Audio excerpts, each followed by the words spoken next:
नमस्कार, FM news देख रहे हैं आप। मैं हूं आपके साथ अंजलि सिंह और रुख करते हैं उत्तर प्रदेश की खबरों का। जैसा कि गोरखनाथ मंदिर की घटना आप सभी के जहन में होगी, क्योंकि गोरखनाथ मंदिर में हुई घटना को लेकर अब सीएम योगी आदित्यनाथ ने गृह विभाग और पुलिस अधिकारियों को कड़े निर्देश दिए हैं।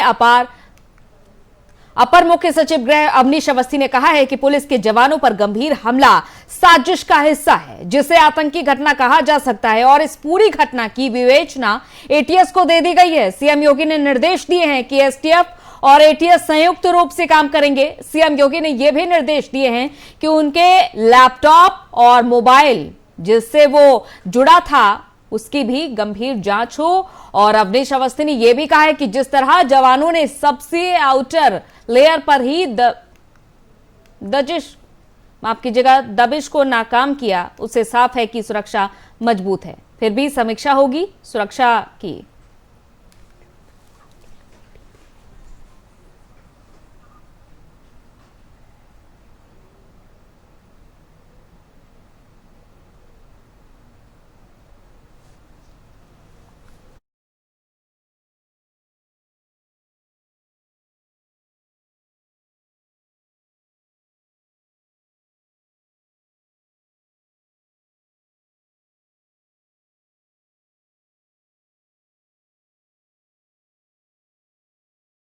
ने कड़े निर्देश दिए हैं, क्योंकि अभी भी इस पूरे मामले की जांच पड़ताल गहन तरीके से की जा रही है। सीएम ने निर्देश दिए हैं कि जो भी वहां से सामग्री प्राप्त हो रही है, पुख्ता सबूत जुटाए जाएं और तथ्य जुटाए जाएं, क्योंकि अभी इस आरोपी के संबंध नेपाल से जुड़े हुए भी बताए जा रहे हैं। क्योंकि इस आरोपी के पास नेपाल का सिक्का मिला है, मुद्रा मिली है नेपाल की। जाकिर नाइक के वीडियो देखा करता था यह आरोपी, और यहां तक कि मैक मिला है जिसमें कि वीडियो पूरी तरीके से सेव थे। और आज नहीं, करीबन 2 साल से यह आरोपी वीडियो देख रहा था। तो फिलहाल एटीएस ने अपनी जांच शुरू कर दी है। एसटीएफ भी इस पूरे मामले की जांच में जुटी हुई है। तो गोरखनाथ मंदिर में 3 अप्रैल की वो घटना जब सुरक्षा कर्मियों पर धारदार हथियार से हमला किया गया था। अचानक से एक हमलावर वहां पर पहुंचता है जिसका नाम अहमद मुर्तजा अब्बासी अल्लाहू अकबर के नारे लगाए थे। इस आरोपी ने अब्बासी से एटीएस और एसटीएफ की टीमें लगातार पूछताछ में जुटी हुई हैं। जो भी पुख्ता जानकारी है वो जुटाई जा रही है इस आरोपी के बारे में, और आतंकी से संगठन से संबंध है या नहीं है इस बारे में भी तथ्य जुटाए जा रहे हैं। क्योंकि अभी तक ऐसी कई सामग्री इस आरोपी के पास से मिल चुकी है और एक नहीं बल्कि 3 धारदार हथियार भी मिले हैं। तो फिलहाल घटनास्थल पर यह आरोपी एक धारदार हथियार लेकर पहुंचा था, लेकिन जब जांच पड़ताल हुई, जब खंगाला गया पूरे सामान को इस आरोपी के, तब पाया गया कि एक नहीं बल्कि 3 धारदार हथियार थे। अचानक से शाम का 7 बज रहा था, रविवार का दिन था। गोरखनाथ मंदिर में अचानक से सुरक्षा कर्मियों पर हमले का मामला सामने आता है। आसपास के लोग भी दहल जाते हैं, रोकने का प्रयास करते हैं। कोई कह रहा था सनकी है, कोई कह रहा था आतंकी है, लेकिन अब जब जांच पड़ताल हो रही है तो कई तरह के सबूत मिल रहे हैं। और साथ ही साथ इस आरोपी ने धार्मिक उन्माद फैलाने की भी कोशिश की थी। वीडियो देखने के लिए महंगा लैपटॉप खरीदा था। तो सवाल यह भी उठ रहा है कि महज वीडियो देखने के लिए इतना महंगा लैपटॉप जिसकी कीमत 1,94,000 रुपए है, इतना महंगा लैपटॉप खरीदने की क्या जरूरत पड़ गई थी। तो फिलहाल यूट्यूब से डाउनलोड कर जाकिर नाइक के वीडियो देखा करता था। इस्लाम के कट्टरपंथ की सीख लेने की कोशिश जारी थी लगातार। मैकबुक मिली जिसकी कीमत 1,94,000 रुपए, और जिस शख्स की नौकरी छूट गई हो, बेरोजगार हो, आखिर इतनी रकम आई कहां से एक मैकबुक खरीदने के लिए? कई तरह के यहां पर सवाल उत्पन्न हो रहे हैं। तो गिरफ्तार किए गए अहमद मुर्तजा अब्बासी के पास से नेपाल की मुद्रा मिली है। फिलहाल यूपी एटीएस अब हमलावर के नेपाल कनेक्शन पर निगाह बनाए हुए हैं और आसपास के जो जिले हैं गोरखपुर से सटे हुए, देखिए गोरखपुर जो इलाका है वो नेपाल की सीमा से सटा हुआ है, तो जाहिर तौर पर नेपाल से आना जाना यहां पर आसान हो जाता है, ये रास्ता काफी आसान हो जाता है। और जो भी गोरखपुर के आसपास के जिले हैं वहां से भी सबूत खंगाले जा रहे हैं। यहां तक कि 2 मददगार थे जिन्हें भी हिरासत में लिया गया है। जो आरोपी है जिसका नाम अहमद मुर्तजा है, 2 दोस्त थे जो कि गोरखनाथ मंदिर बाकायदा ड्रॉप करने गए थे, पूरी तरीके से तैयारी थी यानी कि। तो बैग में और 2 हथियार छुपा रखे थे इस हमलावर ने। अब क्या कुछ है इस वारदात के पीछे की असलियत, ये फिलहाल खंगालने की कोशिश में एटीएस की टीम जुटी हुई है। तो देखिए, गोरखपुर स्थित गोरखनाथ मंदिर के बाहर पुलिस पर हमला करने वाले शख्स अहमद मुर्तजा अब्बासी के तार आतंकवाद से जुड़ते हुए नजर आ रहे हैं। और अब इस पूरे मामले में पुलिस मुर्तजा की मदद करने वाले हर एक व्यक्ति पर पूरी तरीके से अपनी नजर गड़ाए हुए है।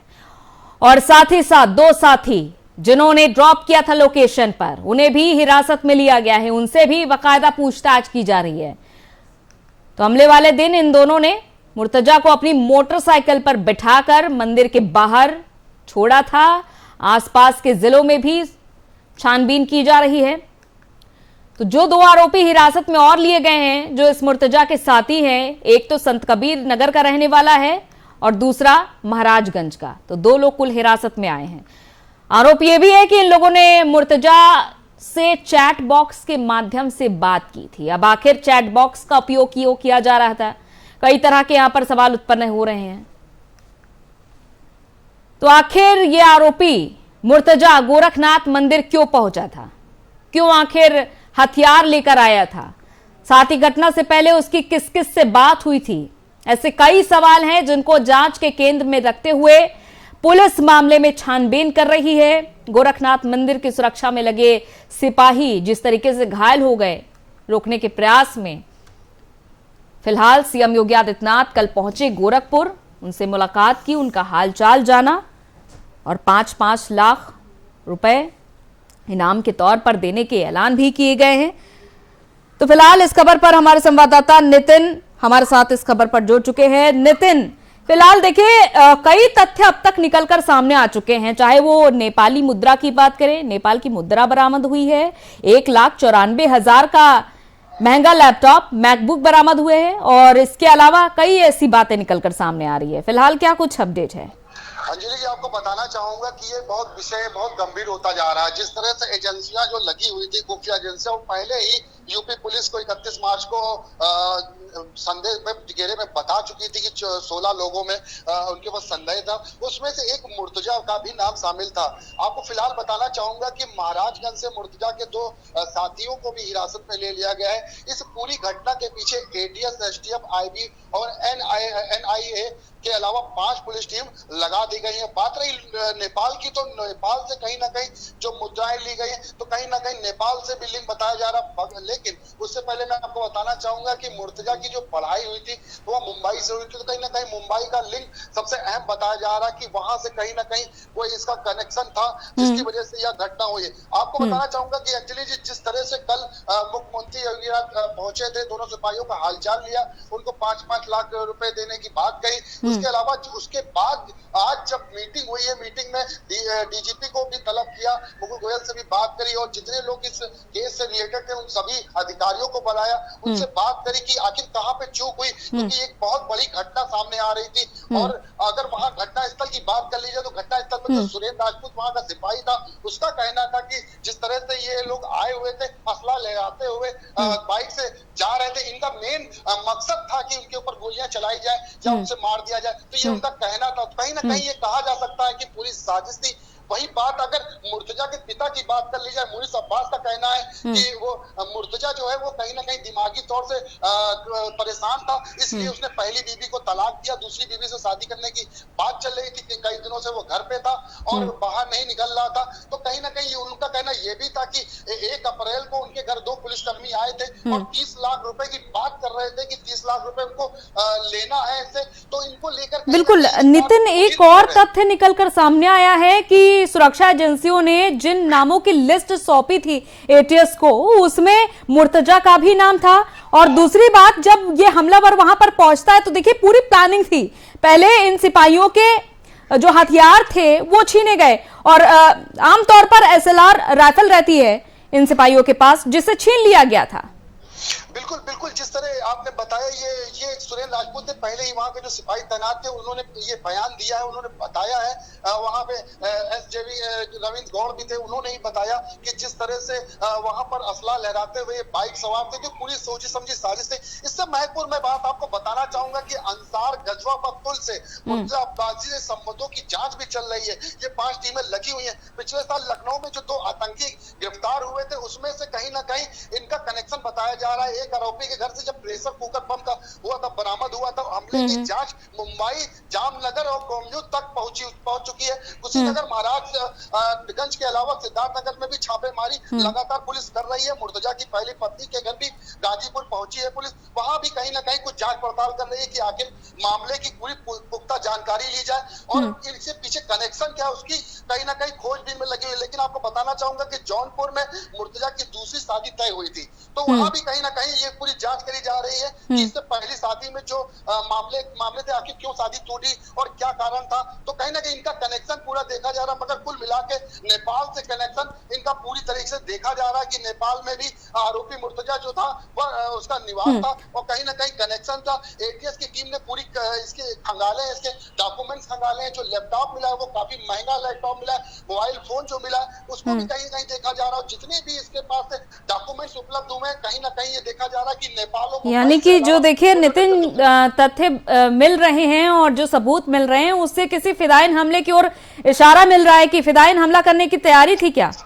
बिल्कुल बिल्कुल अंजलि जी, आपको बताऊंगा इसी को लेकर आज जब बैठक हुई है, सीएम योगी आदित्यनाथ ने लखनऊ के लोक भवन के अलावा सचिवालय और विधानसभा बापू भवन में भी सुरक्षा का एक कड़ा इंतजाम किया है और कहा आदेश दे दिया है कि जिस तरह से जितने भी सरकारी विभाग है उन पर नजर रखी जाए, उनके मंत्रियों पर नजर रखी जाए, क्योंकि मेन रूप से अगर बताया जा रहा है जो यह टारगेट जो था वो सीएम योगी आदित्यनाथ के ऊपर का टारगेट था, क्योंकि उनका लगातार गोरखपुर से लखनऊ आना जाना लगा रहता था। वो गोरखधाम मंदिर जा रहे थे, इसीलिए गोरखधाम मंदिर के ऊपर अटैक करने की कोशिश की गई और वहां पर जो सिपाही थे जिन्होंने अपने बलपूर्वक उन दोनों को जिस तरह से पकड़ा और खुद जख्मी होने के बावजूद इस सुरक्षा का इंतजाम किया, तो कहीं ना कहीं काबिल तारीफ है और उसकी जितनी भी सराहनीय की जाए उतनी कम होगी। जी बिल्कुल। और देखिए इससे पहले नितिन, जब लखनऊ से भी घटना सामने आई थी, अचानक से एक विनाज नाम का आरोपी पकड़ा जाता है, प्रेशर कुकर भी बरामद हुआ था, तो क्या दोनों के कनेक्शन जुड़े हैं? क्या ऐसी भी कोई जानकारी मिल रही है? बिल्कुल मैंने आपको बताया कि अंजलि जी, अंसार गजवा पुल से मुर्तजा अब्बासी संबंधों की जांच चल रही है, यानी इन गैंग से इनका कहीं ना कहीं कनेक्शन है। बताया जा रहा है कि आतंकी संगठन, जो कि कल प्रेस कॉन्फ्रेंस में प्रशांत कुमार जी ने ADG उन्होंने पहले साफ तौर पर कहा कहीं ना कहीं इनका आतंकी कनेक्शन है, जिसके लिए 5 टीमें उन्होंने लगा दी है और वह 5 टीमों में कहीं ना कहीं पूरी तरह से लगी हुई है और जगह जगह जहां इनके जहां नेटवर्क थे, जहां पे तार थे, लिंक थे, उनको देखा जा रहा है। इनके साथ के जो महाराजगंज से जो 2 साथी अरेस्ट किए गए उनसे भी पूछताछ की जा रही है और पहली बीबी से भी जौनपुर में पूछताछ की जा रही है। तो कहीं ना कहीं ये सब कनेक्शन निकाले जा रहे हैं कि आखिर जो मात्रा है वो क्या है। बिल्कुल नितिन, सबसे बड़ी बात पता लगानी बाकी है अभी, वो या तो मॉड्यूल या तो हैंडलर, आखिर कौन है? क्या इन दोनों का हैंडलर या फिर मॉड्यूल एक है या फिर अलग अलग आतंकवादी संगठनों के लिए काम कर रहे थे, अलग अलग मॉड्यूल के लिए काम कर रहे थे? ये बड़ा सवाल यहाँ पर बन रहा है। अंजलि जी, आपको बताना चाहूंगा कि आतंकी संगठनों में कई ऐसे संगठन है जो अपना अलग अलग काम करते हैं और अलग अलग अपनी कार्यशैली को देखते हैं और जिस तरह से वो धमाके करते हैं उससे कहीं ना कहीं ये बहुत गंभीर विषय बनता जा रहा है। पूरे भारत के अलावा बाहर भी इनका कहीं आतंकी रुख देखने को मिल रहा है, चाहे वो अफगानिस्तान और बांग्लादेश, जगह जगह इनके आतंकी हमले हो रहे। तो इन संगठनों की कहीं ना कहीं 5 टीमें जो लगी हुई वो जांच कर रही है कि आखिर जो ये संगठन है वो ये किससे रिलेटेड है और जो ये मुर्तजा गिरफ्तार हुआ है तो इसका क्या कहना है या ये किस संगठन से रिलेटेड है, क्योंकि इसका भी कहीं ना कहीं रुख दिख रहा है। इन सब जो इसके पास से जो डॉक्यूमेंट्स बरामद हुए हैं, जो सामान बरामद हुए वह कहीं ना कहीं संदेह के घेरे में आ रहे हैं। वहीं अगर बात कर ली जाए कि उसके परिवार वालों की, तो परिवार ने साफ तौर पर ये कहा है कि वो दिमागी तौर से कहीं ना कहीं कमजोर है, लेकिन ये बात साफ इसलिए नहीं लगती है क्योंकि उससे पहले वह जहां जा रहा था उसकी लोकेशन को कहीं ना कहीं ट्रेस किया है पुलिस ने और ये देखा है कि इसके संबंध जो है नेपाल से काफी नजदीक बताए जा रहे थे। तो कहीं ना कहीं ये भी कहा जा सकता है कि अभी बीच में नेपाल के प्रधानमंत्री भी आए हुए थे, कहीं ना कहीं उनकी सुरक्षा को लेकर भी एक बहुत बड़ी कहीं खामी हो सकती थी। लेकिन कहीं ना कहीं यहाँ पर जितने भी ATS के पुलिसकर्मी थे और जो ATS STF जितने भी हमारे जवान लगे हुए थे, कहीं ना कहीं इनका बहुत बड़ा रोल था जिनकी सुरक्षा के लिए और खुफिया एजेंसी जो लगातार हमें इन्फॉर्म कर रही थी, हमारी पुलिस को इन्फॉर्म कर रही थी कि कैसे सुरक्षा की जाए, क्योंकि नेपाल के प्रधानमंत्री भी आए हुए थे, उनको भी उनकी सुरक्षा को लेकर भी एक बहुत बड़ा कदम उठाया जा सकता था, देखा जा सकता था कि क्योंकि जो उनकी साजिश थी, ना कि सीएम योगी आदित्यनाथ हो सकता है कि नेपाल के प्रधानमंत्री पर भी कुछ ऐसा अटैक कर सकते थे। जी बिल्कुल नितिन, देखिए क्योंकि कई तरह की यहाँ पर साजिशें लगातार चल रही है और कई तरह के सवाल भी उत्पन्न हो रहे हैं। अब जब बात धार्मिक स्थलों की करें, क्योंकि नवरात्र का ये पावन पर्व चल रहा है, ऐसे में धार्मिक स्थलों की सुरक्षा को लेकर क्या कुछ उचित प्रबंध किए जा रहे हैं, क्योंकि एक धार्मिक स्थल को ही निशाना बनाया गया? बिल्कुल अंजलि जी, जिस तरह से ये कदम उठाया है गोरखधाम के अलावा, हम ये जानना चाहेंगे, ये लोग, ये अपने एफएम न्यूज ने कई बार ये दिखाया भी है और बताया भी है कि जिस तरह से धार्मिक स्थलों में सुरक्षा का अभाव बहुत जरूरी जो दिख रहा था, उसको दूर करना पड़ेगा, सुरक्षा पुख्ता करनी चाहिए, क्योंकि अयोध्या में राम मंदिर बना है तो कहीं ना कहीं उसकी सुरक्षा को लेकर एक बहुत विशेष रोल होना चाहिए। वहीं गोरखधाम मंदिर में जिस तरह से हमलावर घुसे, तो इनको लेकर आज इसी टॉपिक पर पूरी बैठक की है सीएम योगी आदित्यनाथ ने, और जिस तरह नवरात्र में जितने भी जो प्रसिद्ध मंदिर है उनकी सुरक्षा का इंतजाम करने की बात कही है डीजीपी मुकुल गोयल ने, और साफ तौर पर यह भी कहा है कि आगे के जो रणनीति हो वो ऐसी रणनीति हो कि किसी को कानो खान खबर न होने पाए, क्योंकि खुफिया एजेंसी जो भारत की है वह कहीं ना कहीं सारी चीजें को बता रही है, उसके जरिए ही यहाँ पर इस तरह की रणनीति बन पाई है। नहीं तो ये बहुत बड़ी घटना हो सकती थी जो गोरखनाथ मंदिर में थी, तो कहीं ना कहीं खुफिया एजेंसी का सबसे अहम रोल था, जिसकी वजह से यह घटना नाकाम नजर आई और 2 सिपाहियों। बिल्कुल बिल्कुल, यहाँ पर हमारे सुरक्षा बलों का और खुफिया एजेंसियों का अहम रोल है और इसी के चलते जो जितनी भी साजिश हो रही है उन्हें नाकाम किया जा रहा है एक एक कर। बहुत बहुत शुक्रिया नितिन तमाम जानकारी के लिए। तो फिलहाल जितनी भी साजिश हो रही है उत्तर प्रदेश में उन्हें धीरे धीरे कर नाकाम जरूर किया जा रहा है, लेकिन आगे इस तरह की घटनाएं ना हो, आखिर ये कैसे पुख्ता हो पाएगा? क्योंकि गोरखनाथ मंदिर में शाम 7 बजे के करीब जो घटना हुई उसका अंदाजा किसी ने नहीं लगाया था कि अचानक से एक हमलावर जो कि पूरी प्लानिंग के साथ आएगा और अचानक से मंदिर परिसर में घुसने की कोशिश करेगा, और वही मंदिर जहां के पीठाधीश्वर हैं सीएम योगी आदित्यनाथ, अक्सर पूजा अर्चना करने के लिए आते हैं, लगातार गोरखपुर में दौरे भी करते रहते हैं सीएम योगी आदित्यनाथ। तो आखिर इस सबके पीछे की बड़ी साजिश क्या थी? कौन सा वो मॉड्यूल था जिसके लिए मुर्तजा काम करता है, या फिर कोई हैंडलर है जो कि पूरी तरीके से हैंडल कर रहा है मुर्तजा को? क्योंकि यूट्यूब से वीडियो बाकायदा डाउनलोड किए गए थे और जो आमतौर पर लैपटॉप लोग नहीं खरीद पाते हैं, जो नौकरी पेशा लोग होते हैं, मैकबुक समझिए उसकी कीमत 1.5 लाख से ज्यादा, और वो इस आरोपी के पास जिसके पास नौकरी भी नहीं थी। तो कई ऐसे यहां पर सवाल खड़े हो रहे हैं कि आखिर इस सब के पीछे था कौन? चैट बॉक्स का प्रयोग क्यों किया जाता था?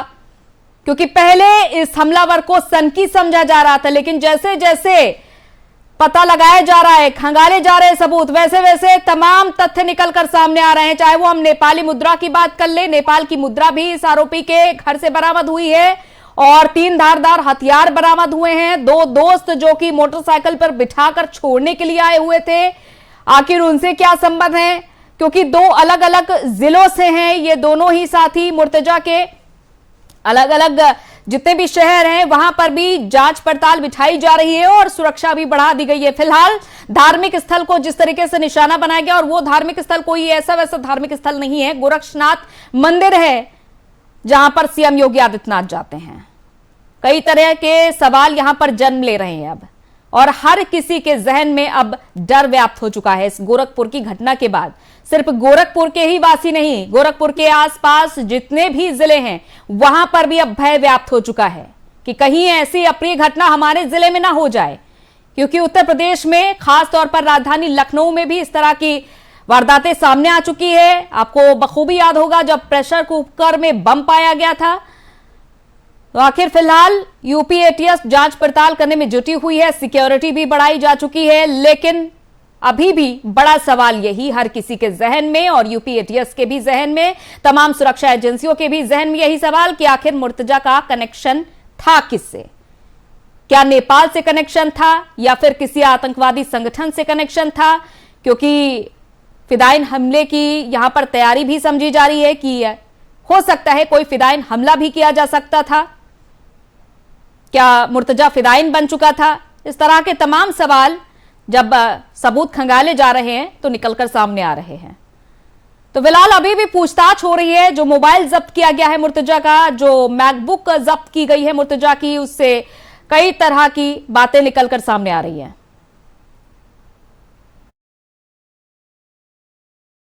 उन्होंने मंदिर तक ड्रॉप किया था, उन्हें भी गिरफ्तार किया गया है। एक है कुशीनगर से तो एक है संत कबीर नगर से, तो दो अलग अलग जिलों से ये साथी भी हैं और उनके भी सगे संबंधियों से पूछताछ की जा रही है। मुर्तजा के जहां जहां कनेक्शन है, चाहे वो दूसरी शादी की बात कर ले जहां पर शादी तय हो चुकी थी मुर्तजा की, उनसे भी बातचीत की जा रही है और तमाम सवाल किए जा रहे हैं।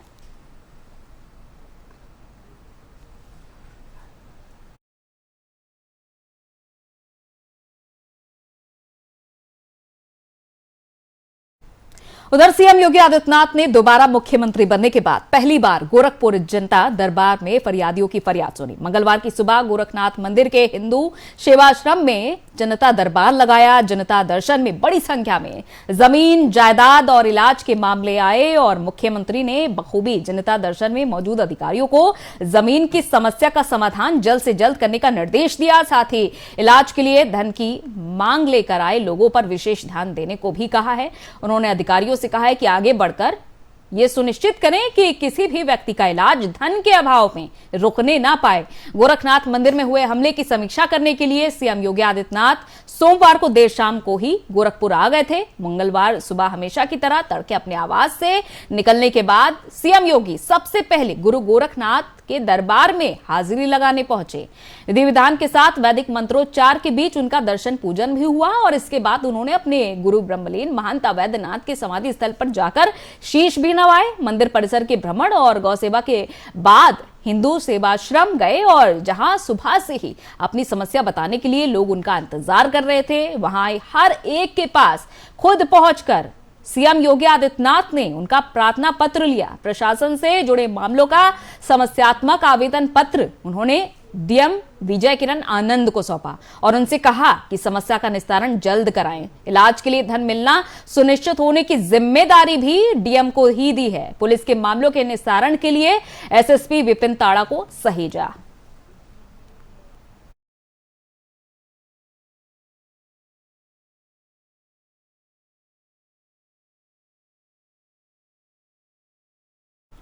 उधर औरैया में भ्रष्टाचार के आरोप में निलंबित हुए डीएम सुनील वर्मा के करीबियों पर मंगलवार की सुबह से ही विजिलेंस की टीम ने छापेमारी शुरू कर दी है। खनन माफिया मखलू पांडे और हरि तिवारी सबसे खास थे। सुनील वर्मा ने इन दोनों को औरैया रत्न भी दिया था।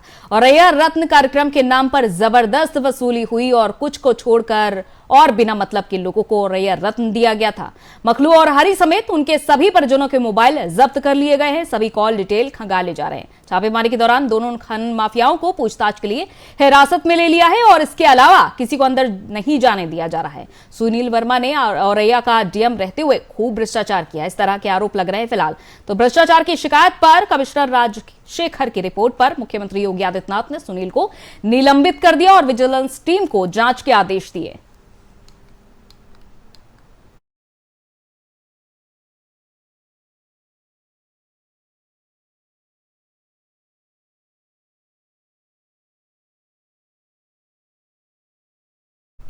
उधर जिलाधिकारी संजय कुमार सिंह ने तहसील कायमगंज के नायब नाजिर एवं प्रभारी राजस्व लिपिक श्रवण कुमार को तत्काल प्रभाव से निलंबित कर दिया है। श्रवण कुमार का वीडियो वायरल हुआ था जिसमें वो कार्य करवाने के लिए पीड़ित व्यक्ति से 40,000 रुपयों की रिश्वत की मांग कर रहे थे और ये वीडियो वायरल होते ही प्रशासनिक अधिकारियों में हड़कंप मचा। डीएम ने निलंबित श्रवण कुमार को कायमगंज के उप जिलाधिकारी कार्यालय से संबद्ध कर मामले की जांच अमृतपुर के एसडीएम को सौंपी।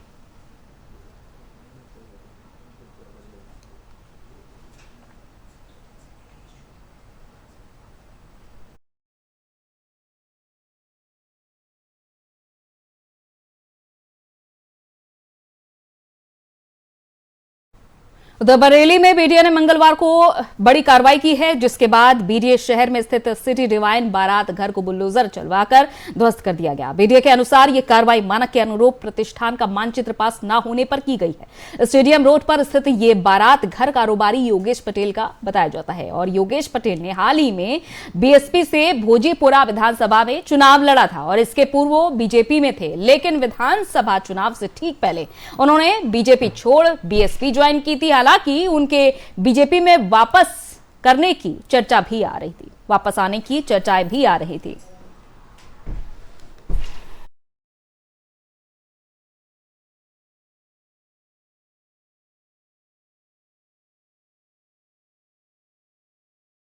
उधर गोरखपुर के गोरखनाथ मंदिर के बाहर पुलिसकर्मियों पर हमले का मामला शांत भी नहीं हुआ कि शामली में AK-47 और 1300 कारतूस बरामद हुए हैं। शामली पुलिस ने मुख्तार अंसारी के बेहद करीबी और शार्प शूटर संजीव जीवा गैंग के एक बदमाश को खुफिया इनपुट्स के बाद गिरफ्तार किया है, जो एक गैंग का मेंबर है। मेरठ के एग्रीकल्चर यूनिवर्सिटी के डीन की हत्या में शामिल था। AK-47 हथियार बरामदगी के मामले में विदेशी एंगल पर जांच भी की जा रही है। पता लगाने की कोशिश हो रही है कि हथियार विदेश से तो नहीं पहुंचा था।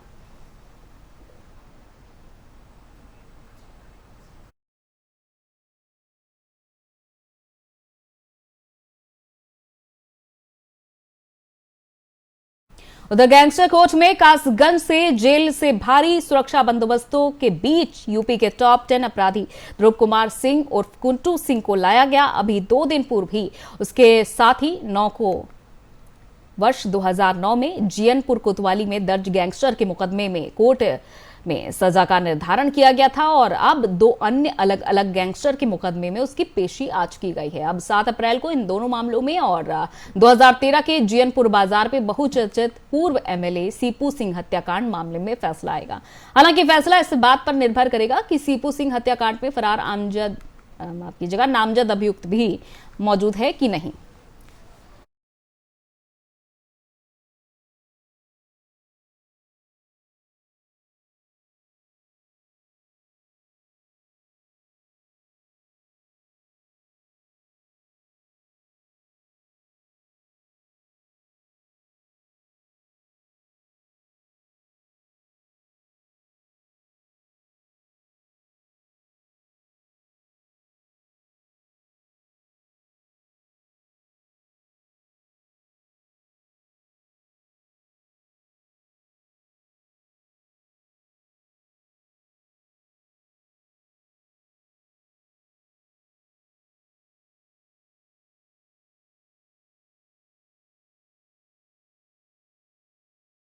उधर गाजियाबाद में मदिरा के शौकीन लोगों ने एक बार फिर से नया रिकॉर्ड बनाया है, जिससे सरकार को राजस्व वसूली भी अधिक हुई है। इस बार पिछले वित्त वर्ष में देसी, अंग्रेजी और बियर की बिक्री में तेजी के साथ उछाल आया और बड़ी तादाद में मदिरा की बिक्री हुई। बिक्री वित्त वर्ष 2020-21 के मुकाबले 2021-22 में बहुत ही ज्यादा हुई है और पहले के मुकाबले 39% सभी तरह के ब्रांड यानी कि मदिरा की बिक्री ज्यादा हुई है और देसी शराब की बिक्री में 35%, विदेशी शराब की बिक्री में 44% और बियर कैन की बिक्री में करीब 80% की बढ़ोतरी हुई है। हमारे आदरणीय मुख्यमंत्री उत्तर प्रदेश शासन के द्वारा अभी दिनांक 4/4/2022 को श्रावस्ती से स्वच्छ भारत अभियान और स्कूल चलो अभियान यानी संचारी रोग नियंत्रण की शुरुआत की गई है माननीय मुख्यमंत्री महोदय द्वारा। तो उसी क्रम में आज हम अपने विद्यालय स्तर से और ब्लॉक स्तर से, जैसा कि मतलब आदेश हुआ था कि विद्यालय में जन जागरूकता अभियान स्वच्छ विद्यालय और स्वच्छ भारत मिशन के अंतर्गत संचारी रोग नियंत्रण हो, बच्चों के द्वारा रैली निकालकर गांव में घर घर जाकर सबको भावकों को, माताओं को, बहनों को जागरूक किया जाए, यही हमारा उद्देश्य है। कितने गांव बच्चे गए? आज हमारे बच्चे सुबह बैंड पार्टी के साथ और नारा लगाते हुए, हाथ में बैनर तख्ती लेते हुए काशीपुर, बरकटवा, अमरपुर और पकड़ीवा, इन तमाम सारे गांव में जन जागरूकता रैली निकाली। तो इससे समाज में क्या मैसेज जाएगा? समाज में इन नन्हे मुन्ने बच्चों द्वारा एक संदेश दिया गया अपने अभिभावकों को, माता बहनों, पिताओं को कि गांव के मतलब बगल घर के अगल बगल कोई चलिए इसी के साथ उत्तर प्रदेश की खबरों में इतना ही। इजाजत दीजिए। नमस्कार।